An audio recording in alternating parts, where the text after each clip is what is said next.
My name is Darius J. Wright, and for the purpose of people trying to understand that which I do is I have controlled out-of-body states. And essentially what this is where you are able to shut down your body to a certain state where your soul leaves.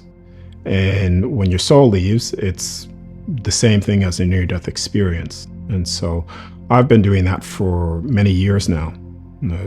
Decades pretty much of controlled states.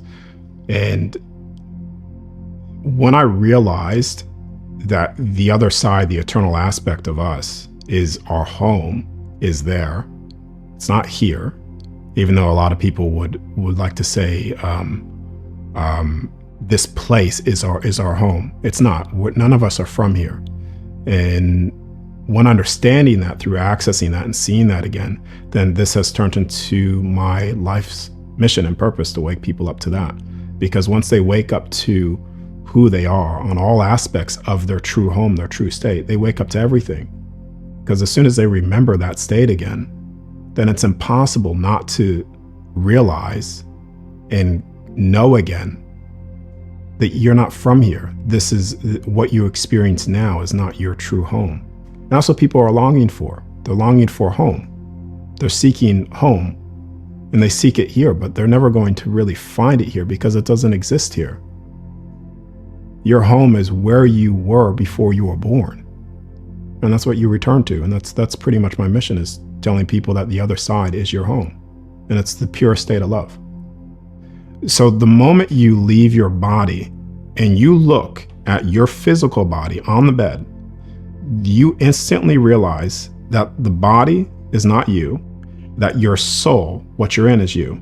And what people fear when they do this, or they fear the afterlife of what happens, my personality ceases to exist, or do I have physicality?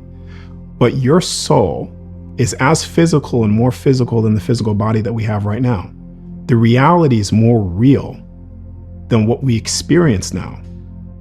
So when you're in your soul, you're not only delighting in the pleasures of physicality, but it's all the pleasures of physicality with no limitations. And this is where the complete freedom comes into play, because you're completely free again, like a child. Newborn child's free to express and be who they want.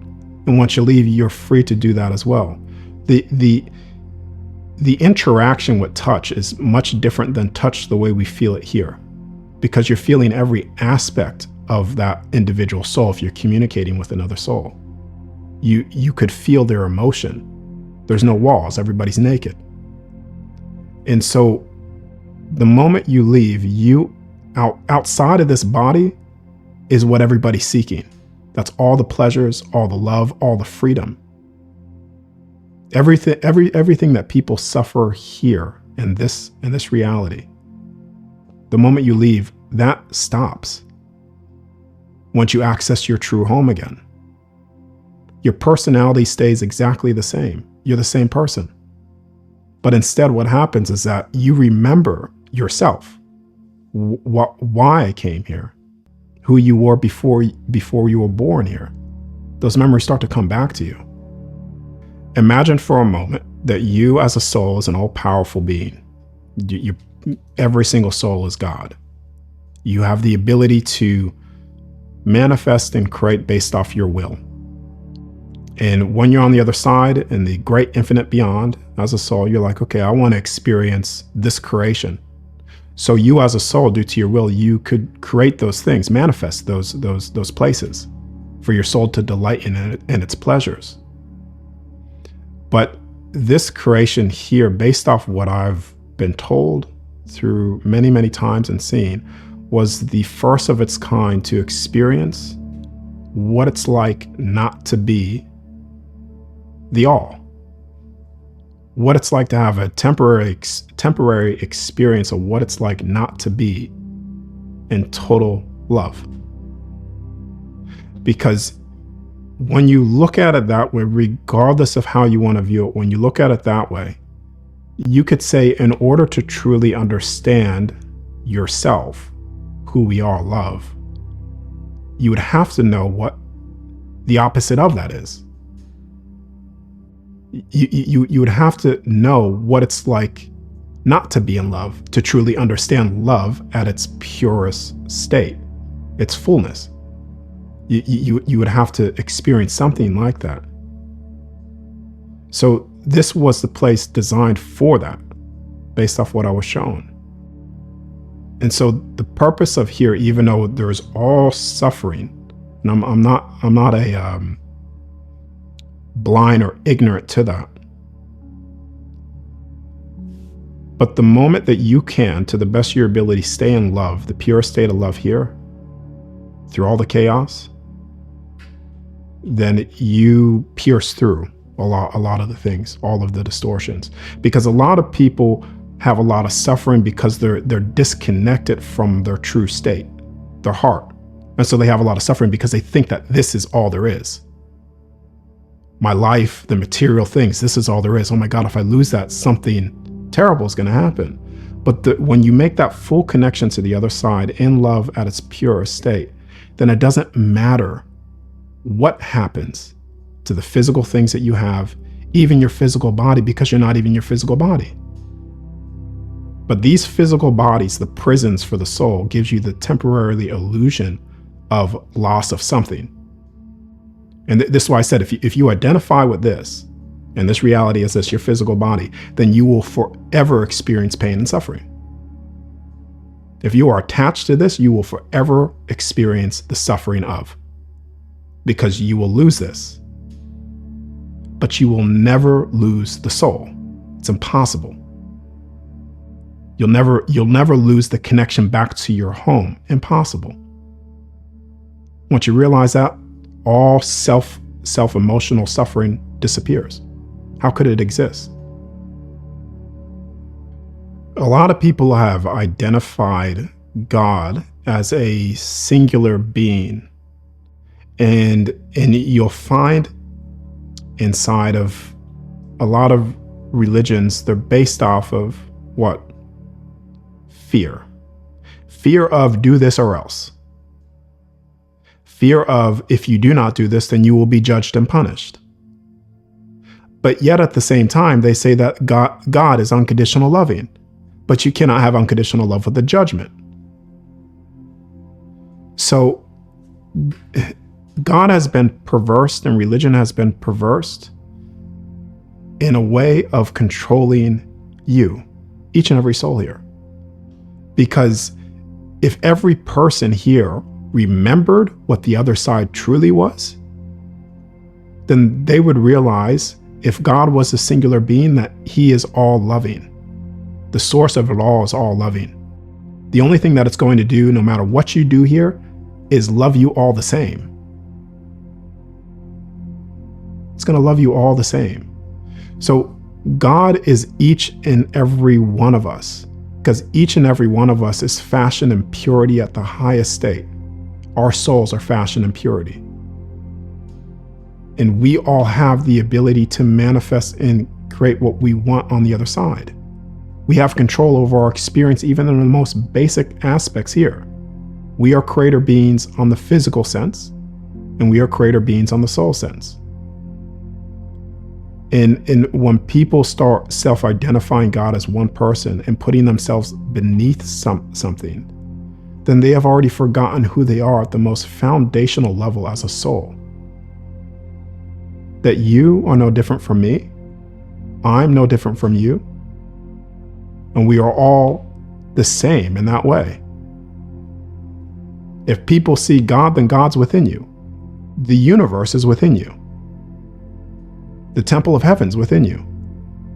So what people are mistaking when it comes to God is that they are mistaking that with an almighty controlling force of things, not realizing that every single soul in all creation is of that creation force and holds the same capacity and ability as every other soul as well. So to understand why people experience like a hellish experience when they cross over, is because our thought forms, we think what we think right now is somehow not there. It disappears. But your very thought forms of what you think your greatest fears, even though you're not thinking of them now, they're in your subconscious, they're in your field. And so once you leave, you will be presented with yourself, your fears, your thought forms. And this is why no one ever truly escapes themselves. This is why also the greatest pain that you'll experience on the other side is facing yourself and the actions you've done outside of love. So a lot of people that are experiencing this hell is because they have a fear-based narrative running deep within their subconscious through programming. That when they leave, they see it, they experience it, and then what happens the moment that they say, I've had enough, they give up, they stop fighting, they stop fearing because they give up. All of a sudden, the doors open up. They break right past it. They go right past it. And the same thing happened to me. For years, with the out-of-body state leaving my body, I was in fear. I was seeing this being attacking me, this certain scenario playing out. And I'm like, oh my God, things are just trying to kill me. And I'm still afraid of death and something controlling me or harming me. And I got to the point where I just said this. I said, kill me. Take my soul. Don't care. I don't care anymore. And then I realized the moment that I stepped into that state, all of them disappeared, like a thought form just vanishing like smoke. And then that's when my Uncle Bob appeared to me, and we made first contact. I've seen passed away relatives come to me because my thought form of fear was so strong, I put myself in my own self-imposed prison. And that's what's going on with people here. They're putting themselves in their self-imposed prisons, not realizing that if they just believed for one moment that they are the greatest authority, just like every other soul and all creation is the greatest authority, that not one thing could ever touch them, then nothing ever will. Or nor will they ever experience that. They'll break right past it. And watch this, Dorothy. Watch this take place. People that watch this that has never had a near-death experience, and I promise every single person this, if you believe 100% that nothing could touch or entrap your soul unless you believe it to be so, then nothing ever will. And every single person that has heard that and truly believes what I said, then they will have a near-death experience, and I guarantee you there will not be one thing that ever touches them. Because they are self-manifesting those things, not realizing how powerful they are. And this has actually already happened with somebody that I was showing this to, teaching this to. He had a lot of fear of this or that and that. And I said, listen, do not fear anything. Nothing will ever touch you. And then he came in contact with out of his body beings crossing over to the other side. And he said, you have no authority over me. And they just moved. Because that's the power that we all have. We are so conditioned here in this life to give our power away, be subservient, obey rules. And we take these things once we leave temporarily, not realizing that nothing has dominion over us. The only thing that has dominion over the soul is fear itself. That's the only thing. When people say, don't go to the light, you're going to get trapped. All these things are based on fear. And you could, to be honest with you, you could go towards the darkest places in all creation, no matter what it is. Think about the most fearful thing. When you understand that your soul cannot be touched or imprisoned unless you believe it to be so, then not one thing will ever touch you. Not one thing. Impossible to touch you. And so a lot of people have a lot of fear. They have a lot of fear because even in the crossing over, they're still fearing death because they still don't understand that their soul never dies. They're still in the mindset of, well, I was born and the body died, so therefore is there beginning and end to me? There's no beginning and end to you.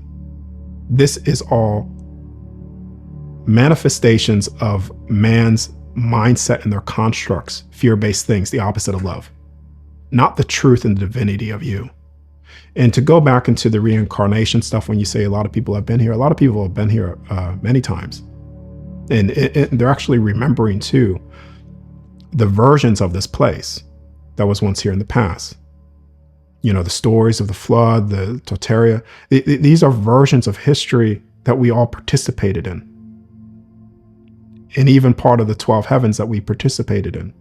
A lot of people remember cathedral heavens because they were once there. That's the fifth realm, the fifth heaven. All within here, all within this creation. But every soul has a choice too. Every single soul has a choice, whether if they want to stay or go. And when you stated as well, or you asked me, but some people feel like they're being forced here. And back at 16 years old, I was given a choice to come back or stay there. And the only thing I could put it to is this. My soul desired out of love. It was something that I can't articulate fully here, but my soul desired out of love to return because I realized that what I was being shown then at that age, at 16, that's where I'm returning to. And everything in my life, all the struggle, pain, everything just disappeared. It didn't even matter. And my soul made the decision to come back. And then the being told me, well, if you're going to go back, you're going to forget what I told you. But in my mind, I would be saying, no, I don't want to come back. I don't want to come back. And I remembered that part where I made the decision to come. And I think a lot of people in these NDEs are actually forgetting the part where their soul agreed to come back. Their soul agreed to come back because to say otherwise is coming from a great misconception that each individual soul is the overpowering authority of their experience. And then by saying otherwise, you're putting yourself into an imprisonment situation, a slave situation. These are all things of what cannot be done to you on the other side unless you believe it to be so. So people are forgetting the choice. And typically the choice comes from, if you haven't noticed, people haven't noticed, what's the overriding choice to come back? Something to do with love of something. Love of somebody else, love for themselves, completing a mission out of love. Many people are forgetting, just as I have, but the decision is always of themselves.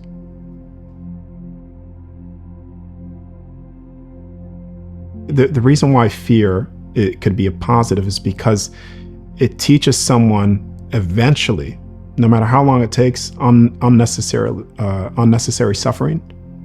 But what it will always lead to is freedom. The soul, at some point, it will lead to, well, this doesn't feel right. Because fear is not your inherent, it's not what you feel, your soul feels, even on the other side. So it will lead them to the truth, eventually, of non-fearing. And the reason as well why a lot of people are fearing is because they're fearing death. So you watch the news. What's the overriding thing around there? Fear of death. And it could be banks are collapsing. Banks going to collapse. The financial system, this is going to fall, and things all going to survival and death. Death is the core fear. And if it's not fear, it's attachment of. Attachment of loss, what you could say even attachment and loss is the same energy as death. So at the core, even loss and attachment is the same energy. People are all fearing death. And once they realize that it is not true, death is not true, that you as a soul lives on forever, and your true home is there, not here, then all fear just goes away. I mean, honestly, what is there to fear when you come to the realization that not even death itself could control you? When you come to the realization of that and know your eternal aspect, when you come to the realization that physically here, there's nothing that I could ever really lose, because nothing that is given to me here, I'm taking with me. And nobody is. No one takes anything with them from here. So all of these attachments, this, that, and fear of this, all stems from the lack of understanding who they actually are and where they come from. Because the moment they realize that, it's all gone. It cannot exist once you realize you're home. It doesn't exist.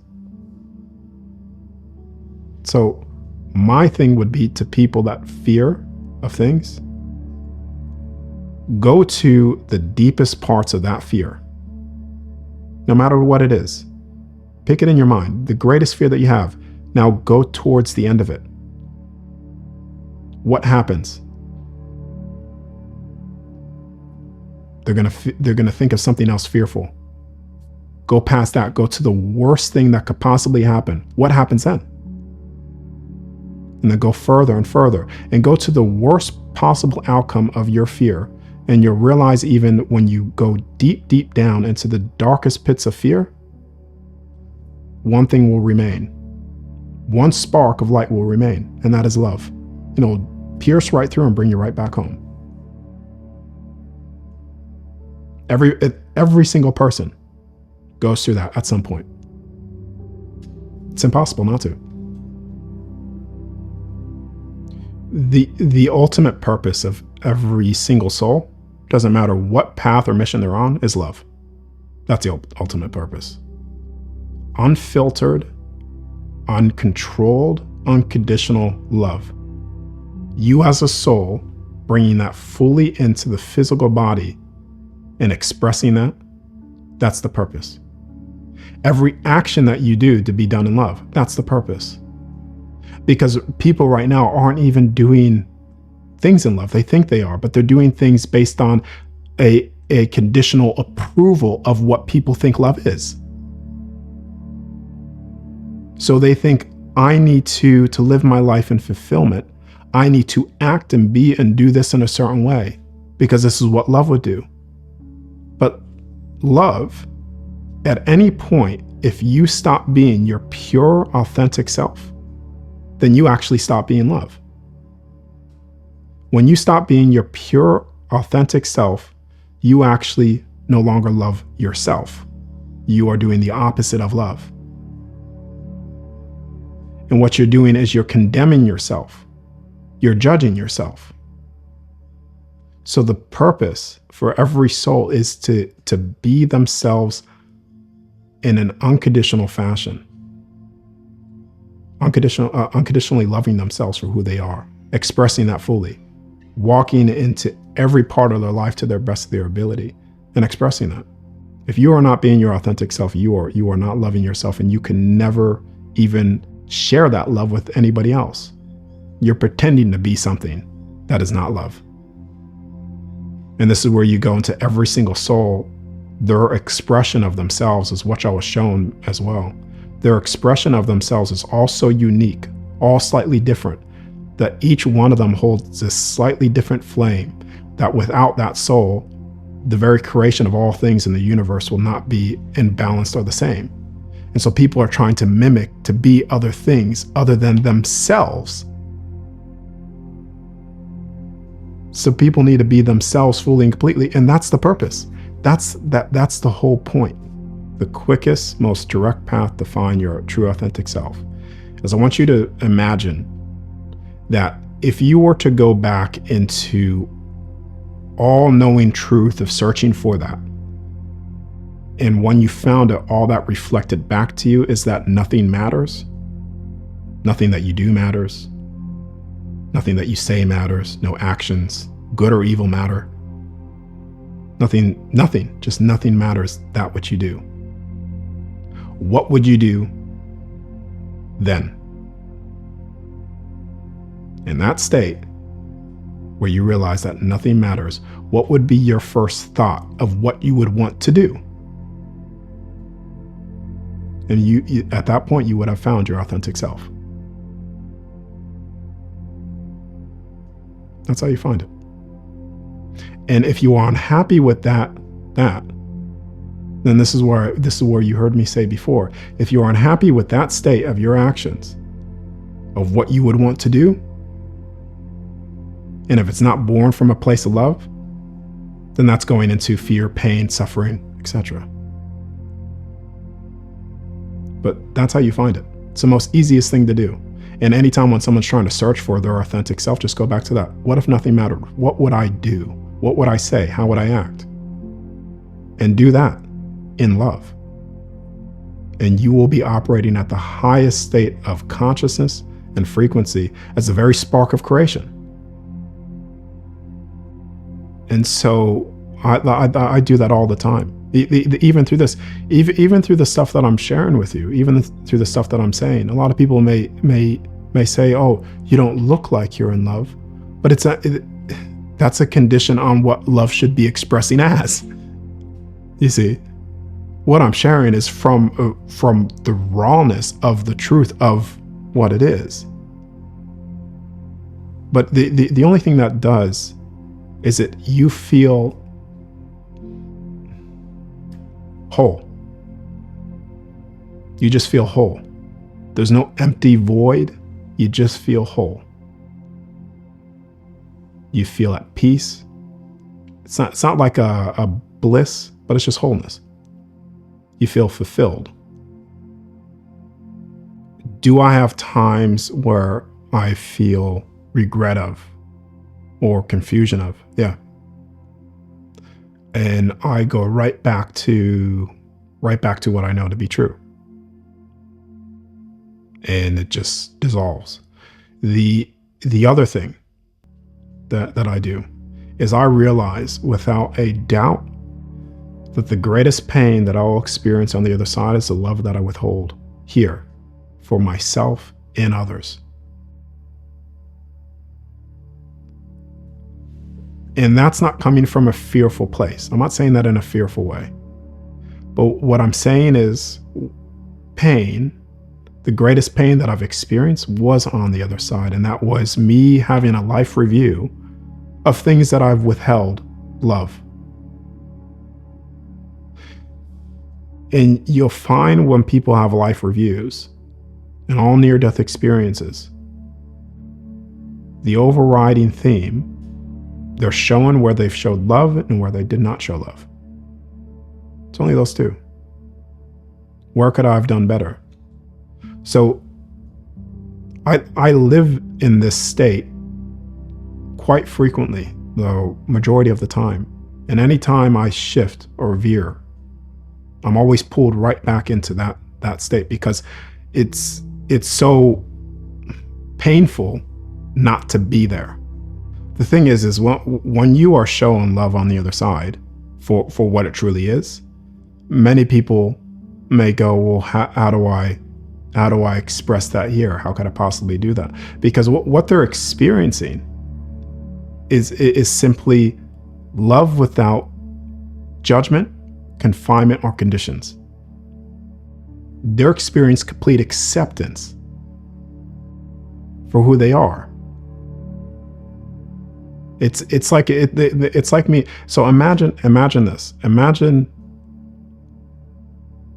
me as someone right now, you listening to this, you've died on the other side, and you come in contact with a being and they say these words to you. No matter what you've done, past, present, or future, or what you will ever do, good or evil, I will always love you unconditionally, no matter what you do. And that's what people feel. The true state of love is that no matter what you do, you will always be loved. No matter what you become, you will always be loved. For what is love if that highest state of love would then sit there and condemn you and bring you further down? Not at all. So you could actually be that state of love physically here if you stepped into that place and said to everybody, no matter what you do, past, present, or future, no matter what you become, I will always love you, no matter what. And then you realize something when you start saying that to people, that person that you're speaking to is a child of somebody. And the parents would say the same thing.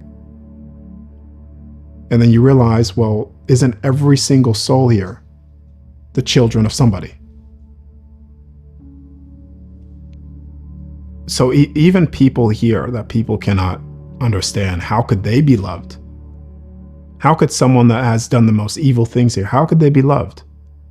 And then I ask you this, if you are a mother or a father, will you stop loving your child when they do something bad? When they do something evil? Would you stop loving them? No, you won't.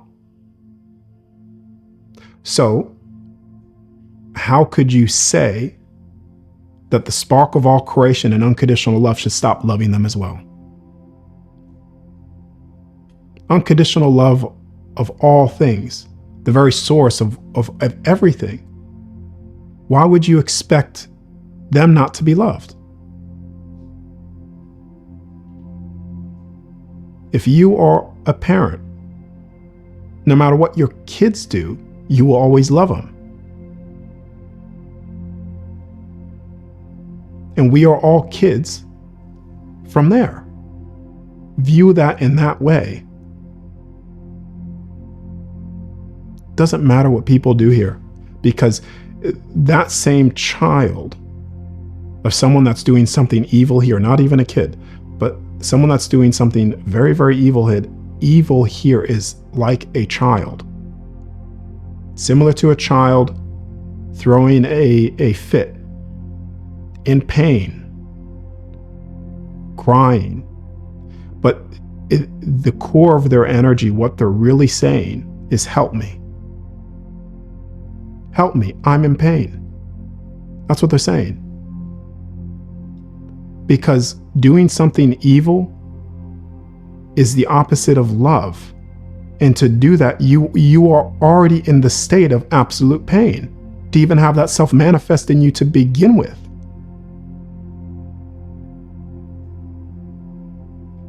When a child does self-harm to themselves, they're in pain. Help me, help me. They're searching for love, and they can't find it. So they turn into this evil thing. So what would you be as someone that knows love? Who would you be to sit there and see that and not reach out your hand to help them? Who would you be? You would be no different from the very evil that you are judging. You'd be no different. Artificial intelligence, the technology of what they have there, is actually comes from what people call the galactic races. So a lot of the entities that have been here for a very, very long time within governmental systems, classified information, whistleblowers coming out. The thing is, what people call the galactics, which is actually part of the second realm or the second heaven, right above, they've been here for a very, very long time. Some of them look human, identical to you, but people don't realize it. And a lot of this technology is coming from them. And this is very, very easily proven back with even a lot of information that has been leaked and shown to people. But there's a very, very fine line with this too, because once somebody starts relying on artificial intelligence, technology, then they inherently shut down the abilities within them. So right now, Project Looking Glass was a piece of technology from government agencies to bend time to see future events, or bend the light spectrum to see potential futures. But when you come out of the body, I've seen potential futures that played out verbatim. People in near-death experiences have seen future events to occur that have also played out verbatim. So all forms of technology is also modeled off the very thing that we have within our physical bodies. For instance, the halls of Amenti, the information that people are searching for within there, the pyramids, the great pyramids, the tunnel systems. The moment you go down there, you'll see people are trying to look for books and scrolls, but actually the information is encoded within the very rocks and crystals themselves, with all the information there, through acoustics, lasers, etc. But our physical bodies is an acoustic machine. Our physical bodies is an electromagnetic generator. So even though AI has access to information of this, it doesn't even come close to the information that you have access to with the all-knowing of everything within you. Not even close. It overpowers you once you only identify as, this is all I am, the physical body. This is it. Then absolutely, it will be faster than you, more intelligent than you. But is AI going to break down the truth of who we are? No. That comes from the soul. It comes from a soul bringing that forward, the truth of that. So all technology at the core of it is a reflection of what we inherently can do. And for some people, that's even hard to even, it's hard for them to sense. But even right now, we are even, we have abilities right now that we are so unaware of, that if they were just focused on, you could say miracles coming to earth within the physical body. Right now, you've had people that have had cancer and cured that cancer like that, like within a day, just through their will and their belief. Because your will, your words, your belief, who you are, your soul is the overriding creation of all things, even AI itself. AI did not create you. You are the creator of it. A soul was the creator of it. Because that's one dormant ability that we all have, to see who we are, who we really are. Separating the soul, you could say, is the spiritual highway to truth for an individual. Because a lot of people want to go back into the past life, so they have to go to somebody else to do that. The outer body, you could access that information for yourself. It is the tool that I've accessed all information for myself, to the stuff that I'm sharing with people here. Then what you could also do is you could start bringing stuff physically here with the highest state of love too. For instance, people will see, just recently I posted a child. He's able to see without his physical eyes. That's another dormant ability that we have access to, that we could all do. And it's breaking down the physical limitations that we think, because a lot of people think, well, how could I see with my eyes closed? Because they're only operating from the physical body, not realizing, well, when you leave your body, how could your soul see? So why can't you open up your soul eyes while you're in the physical body now and see? You can. It's already being done. So there's other abilities that we have too, like for instance, telepathy. A lot of people think that telepathy is like a form of mind reading, but it's actually pretty simple. Right now, you have an electromagnetic field, the field all around you, scientifically proven, generated from your heart. When you're out of your body, I could see my own thought forms, my field, my beliefs, what I feel, and I could also see others. So physically, how do you tune into that? How do you tap into that? By getting accustomed to the signature of another soul. And then you can start to pick up on things. Intuition. It's a very, very small thing, but you could build up on that and expand that. So there's a lot of things that the physical body's capable of that we are so suppressed and so told, oh, that's only for a select few of people, when it's for every single one of us. Every single one of us has the ability to do so much more than even the things that I've even said already right now. Right now, did you know scientifically you're actually levitating? Scientifically, right now, just your feet touching the ground is a levitation, because the magnetic field within your physical body and the electromagnetic field within the ground that you touch, you actually are not even touching the surface of the ground. There's a slight repulsion effect taking place where two things are repelling one another. And so when you even touch, for instance, when I'm holding this glass, or if I touch this, I'm not actually even touching that really. You may feel like you are, but you're not scientifically proven. So how do you then increase that effect of the natural levitation that we're doing already? Well, it would be, in essence, increasing the electromagnetic field of the physical body, and therefore levitation is born. Something that you're already doing now, but how do you increase that to a state where it's actually that repulsion effect, it becomes more visible? Right now, due to my experience too with the outer body, right now I could think of something. I'm thinking of an apple in my hand, or I'm thinking of a book in my hand.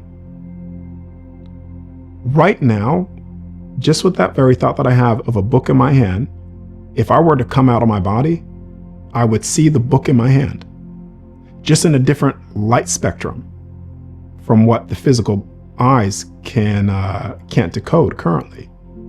But if you were to open up the pineal gland to see more of the light spectrum, you would see my thought form manifestation in my hand, just through the frequency or not through the frequency, through the different light spectrum.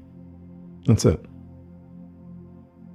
So there are things that I know that can be done in terms of what I just scientifically said.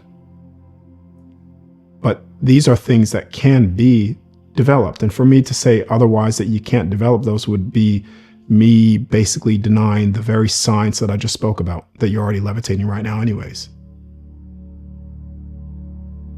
So all of these abilities and these gifts are inherently within you. The ability to heal yourself is already within you. People have done it, and it's all done through love.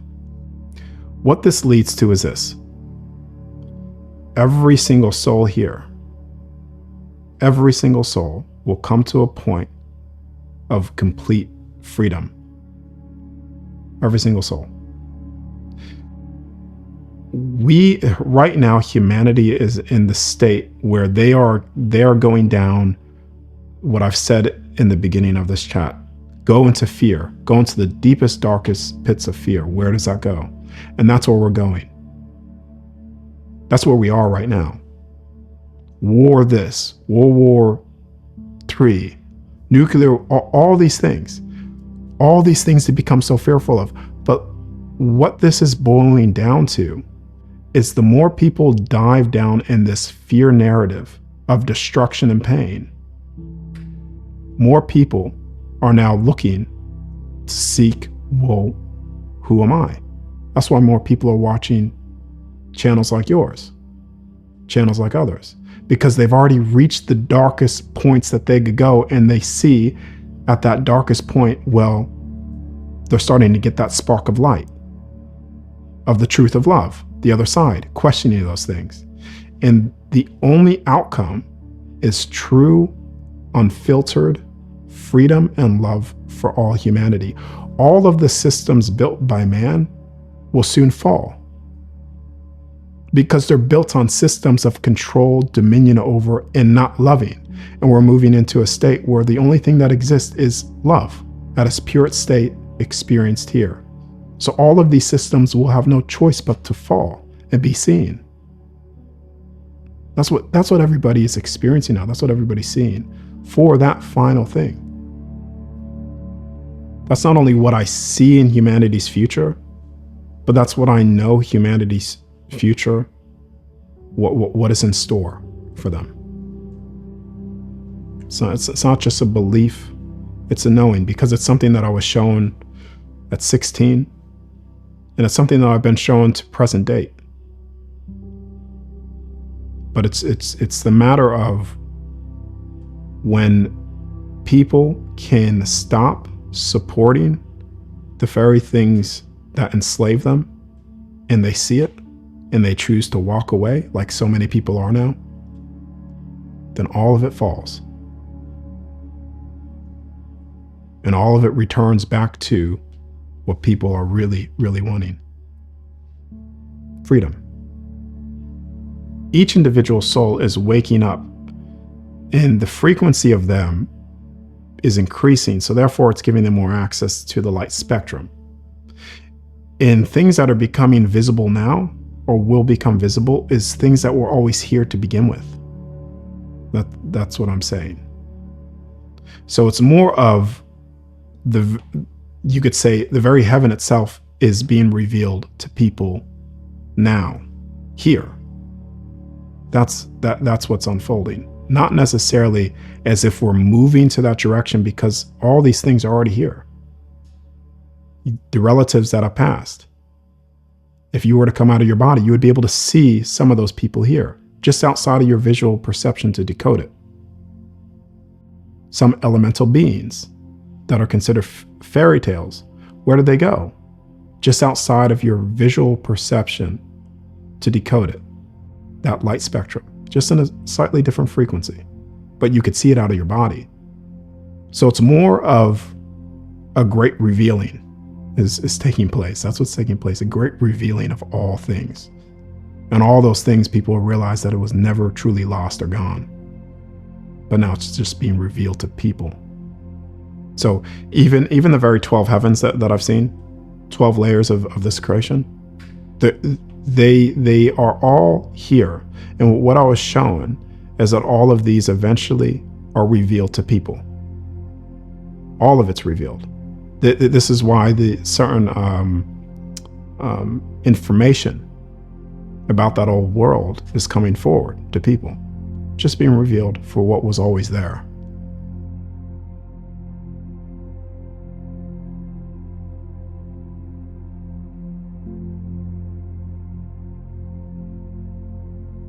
So with doing the out-of-body states, it all started with sleep paralysis. And I had the only way I could describe it to people that have had sleep paralysis is when you have this state, you are constantly in fear of death. You're dying, you're suffocating, you can't breathe. So I was always in those states, fearing of death. And I would always cut it off. I would move my hands, my pinky, my toes, and I'll try to wake myself up from this state, not realizing that if I were to remain calm in that state, that I would leave my body. I would actually be able to view myself. And it all kickstarted. I would actually say kickstarted at 16. And I tell this story a lot. At 16 is when I was at a point in my life where I said, I'm done. I want to know answers, or I'm going to leave this place. So tell me now, or I'll figure it out anyways.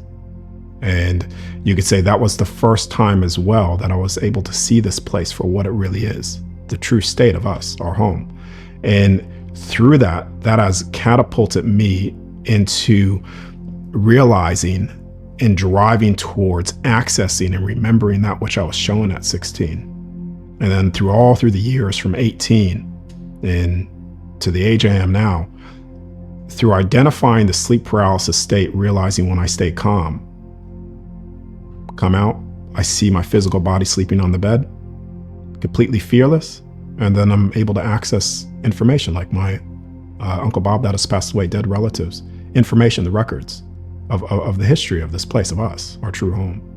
And through all these years, I've accessed so much information that now I just try to condense this into the core message, which is love in our home.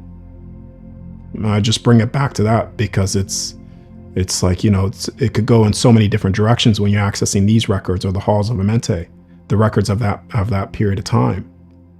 But the core, no matter how much it is that I access through this controlled state, it always comes back to love, unconditional, unfiltered love.